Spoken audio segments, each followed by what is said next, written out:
இன்றைய தியானம். ஓய்வு நாளை பரிசுத்தமாய் ஆசரிக்க நினைப்பாயாக. யாத்ராகமம் 20:8. ஆண்டவரும் இரட்சகருமாகிய இயேசு கிறிஸ்துவின் நாமத்தினாலே இந்த கால வேளையில் இன்றைய தியான நிகழ்ச்சியின் வாயிலாக உங்கள் ஒவ்வொருவரையும் சந்திப்பதில் நான் கிறிஸ்துவுக்குள் மிக்க மகிழ்ச்சி அடைகிறேன். பிரியமானவர்களே, இன்று கர்த்தருடைய நாள். உலகம் அனைத்தில் உள்ள எல்லா கர்த்தருடைய பிள்ளைகளும், இந்திய தேசத்திலே, தமிழகத்திலே, நம்முடைய மாவட்டங்களிலே, குக்கிராமங்களிலே இருக்கிற அனைத்து கர்த்தருடைய பிள்ளைகளும் கர்த்தரை ஆராதிப்பதற்காக கடந்து செல்ல போகிறோம். ஆராதனையை கர்த்தர் ஆசீர்வதிக்கணும்னு நம்ம ஜெபிக்க போகிறோம். ஜெபிச்சுட்டு நம்ம சர்ச்சுக்கு போகும்போது நம்ம சபை ஆராதனையில் கர்த்தர் வருவார், ஒவ்வொருவரையும் சந்திப்பார், அவர்களோடு பேசுவார், அவர்களை குணமாக்குவார், அவர்கள் காயங்களை கட்டுவார், அவர்களை எந்தெந்த விதத்தில் சந்தித்து ஆறுதல் படுத்தணுமோ படுத்துவார். இங்கு தேவனாகிய கர்த்தர் சீனாய் மலையில் மோசேக்கு கொடுத்த அந்த 10 கற்பனைகளில் அவர் சொல்கிறாரு, ஓய்வு நாளை பரிசுத்தமாய் ஆசரிக்க நினைப்பாயாக. மைண்டில் நம்ம ஃபிக்ஸ் பண்ணிக்கணும், இந்த நாள் கர்த்தருடைய நாள், இந்த நாள் பரிசுத்தமாய் கர்த்தருக்கென்று ஆசரிக்க வேண்டிய ஒரு நாள். அதை எப்படி ஆசரிக்கணும்னு சொல்லி யாத்ராகமம் 16ஆம் அதிகாரம் 23-30 வரைக்கும் உள்ள வசனத்தில் கர்த்தர் அவங்க கிட்ட தெளிவாக சொல்கிறார். நாளைக்கு கர்த்தருக்குரிய பரிசுத்த ஓய்வு நாளாகிய ஓய்வு. அதனால் நீங்கள் என்ன செய்யணும், எல்லா வேலையும் 6 நாளில் நீங்கள் எல்லா வேலையும் செஞ்சு முடிச்சுட்டு அந்த கர்த்தருடைய நாளில் நீங்கள் ஓய்ந்திருக்கணும். அந்த நாளை பரிசுத்தமாக நீங்கள் ஆசரிக்கணும். அந்த நாளில் எதையும் நீங்கள் சேகரிக்கக்கூடாது, எதையும் நீங்கள் செய்யக்கூடாது. இன்றைக்கு புதிய ஏற்பாட்டு விசுவாசிகளாகிய நமக்கு அப்படி ஒரு நிபந்தனை கொடுக்கப்படலை. பிரியமானவர்களே, நம்ம ஜீவன் உள்ள தேவனாகிய ஆண்டவராகிய இயேசு கிறிஸ்து மரித்ததுனால அவருடைய நாளில் அப்போஸ்தலனாகிய பவுல் எபிரேயர் 10ஆம் அதிகாரம் நீங்கள் 25 படித்து பாருங்கள். சபை கூடுதலை விட்டு விடாதபடிக்கு பிதாவாகிய தேவனை, குமாரனாகிய இயேசுவை, பரிசுத்தமுள்ள ஆவியானவரை நம்ம தொழுது கொள்ள கடந்து செல்லணும்.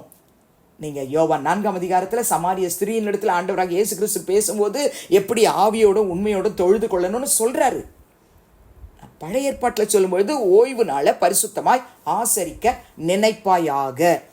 அப்போ இன்றைக்கி நம்ம புதிய ஏற்பாட்டு விசுவாசிகளாச்சே, அதை நம்ம கை கொள்ள வேண்டாமே அப்படின்லாம் கிடையாது. பிரியமானவர்களே, அதை நம்ம கை கொண்டால் மாத்திரமே கர்த்தருடைய கற்பனைகளை கை கொள்கிறோம். யாத்ராகமம் 31ஆம் அதிகாரம் 13ஆம் வசனத்தை வாசித்து பாருங்கள். கர்த்தர் சொல்கிறாரு மோசேயின் இடத்துல, நீ இஸ்ரவேல் புத்திரரை நோக்கி, நீங்கள் என் ஓய்வு நாட்களை ஆசரிக்க வேண்டும், உங்களை பரிசுத்தப்படுத்துகிற கர்த்தர் நான் என்பதை நீங்கள் அறியும்படி இது உங்கள் தலைமுறை தோறும் எனக்கும் உங்களுக்கும் அடையாளமாய் இருக்கும். அவருடைய நாளை நம்ம பரிசுத்தமாக ஆசரிச்சே ஆகணும். 14ஆம் வசனம், ஆகையால் ஓய்வு நாளை ஆசரிப்பீர்களாக, அது உங்களுக்கு பரிசுத்தமானது. அது பரிசுத்த குலைச்சல் ஆக்குகிறவன் கொலையுண்ண கடவன். அதிலே வேலை செய்கிற எந்த ஆத்துமாவும் தன் ஜனத்தின் நடுவில் இராதபடிக்கு அறுப்புண்டு போவான். பழைய ஏற்பாட்டு இந்த கட்டளைகளை படிக்கும்போது நம்ம உள்ளமே பயப்படுது இல்லையா? ஆனால் கர்த்தர் இப்போ அப்படி இல்லைங்க. கிருபையாக நமக்கு இந்த நாளை ஃப்ரீயாக கொடுத்துருக்கிறாரு.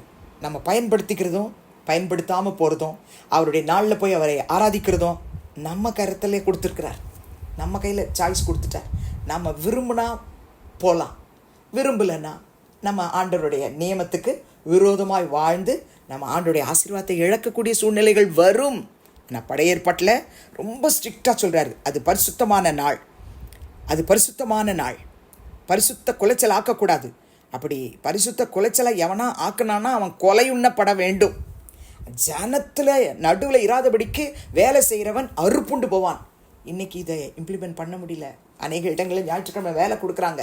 பிள்ளைகள் அந்த நாளில் தேவனுக்கு பயப்படணும்னு இருந்தால் கூட வருமானத்துக்காக போயிடுறாங்க.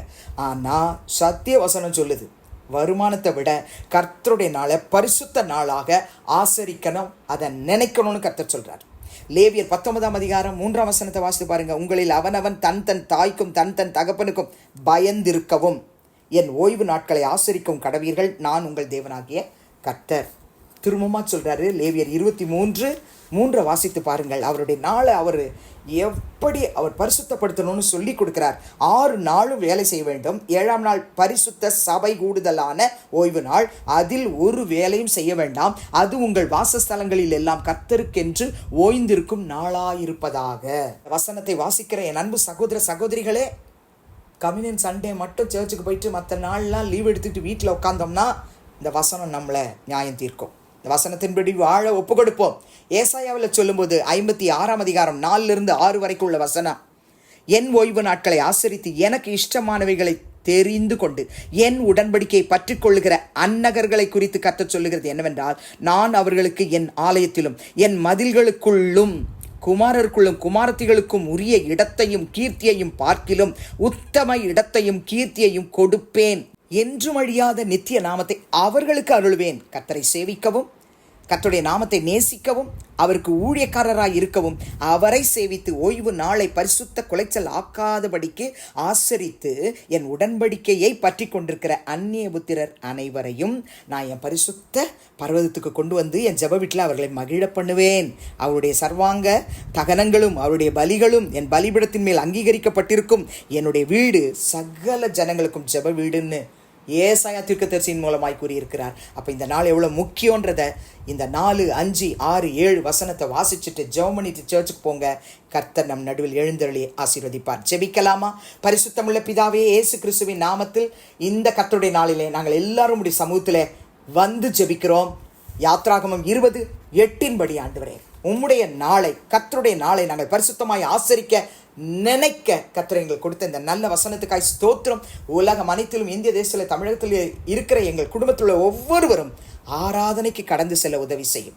தகப்பனே, பரிசுத்த குலைச்சல் ஆக்காதபடிக்கு கர்த்தாவே உம்முடைய நாளை உமக்கென்று நாங்கள் பயன்படுத்த உதவி செய்வீராக.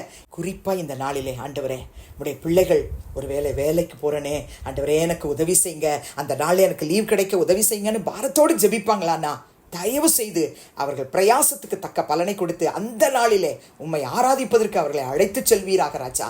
ஆண்டவரே, உம்முடைய வீடு சகல ஜனங்களுக்கு ஜெப வீடு என்று சொன்னீரே, அந்த ஜெப வீட்டிற்குள் எல்லா இனத்தவரையும், எல்லா மதத்தவரையும், எல்லா ஜாதியினரையும் கர்த்தர் கூட்டி சேர்த்து அவர்கள் மூலமாக ஏறெடுக்கப்படுகிற பாடல், ஆராதனை எல்லாவற்றிலும் உம்முடைய நாமத்துக்கே துதி கன மகிமை செலுத்தும் பொழுது கர்த்தர் அவர்கள் மத்தியிலே பிரசன்னராகி அவர்களோடு பேசுவீராக, ஊழியர்களை எடுத்து பயன்படுத்துவீராக. ஊழியத்திற்கு விரோதமாய், ஊழியக்காரர்களுக்கு விரோதமாய், விசுவாச மக்கள் கூடுகைக்கு விரோதமாய் எழும்ப எத்தனிக்கிற எல்லா அந்தகார வல்லமைகளை நசரேனாகிய இயேசுவின் நாமத்தில் கடிந்து அப்புறப்படுத்துகிறோம். நம்முடைய நாமத்திலே ஜெயம் எடுக்கிறோம். துதிகன மகிமையை உமக்கு செலுத்துகிறோம். இயேசுவின் நாமத்தில் வேண்டிக் கொள்கிறோம் பிதாவே, ஆமென். கிறிஸ்துவுக்குள் பிரியமானவர்களே, இந்த நாளிலே நம்முடைய கர்த்தராகிய இயேசு கிறிஸ்துவின் கிருபையும் பிதாவாகிய தேவனுடைய அன்பும் பரிசுத்த ஆவியானவருடைய அந்யோன்ய ஐக்கியமும் நம் அனைவரோடும் சகல பரிசுத்தவான்களோடும் இந்நாள் முழுவதும் இருப்பதாக. ஆமென்.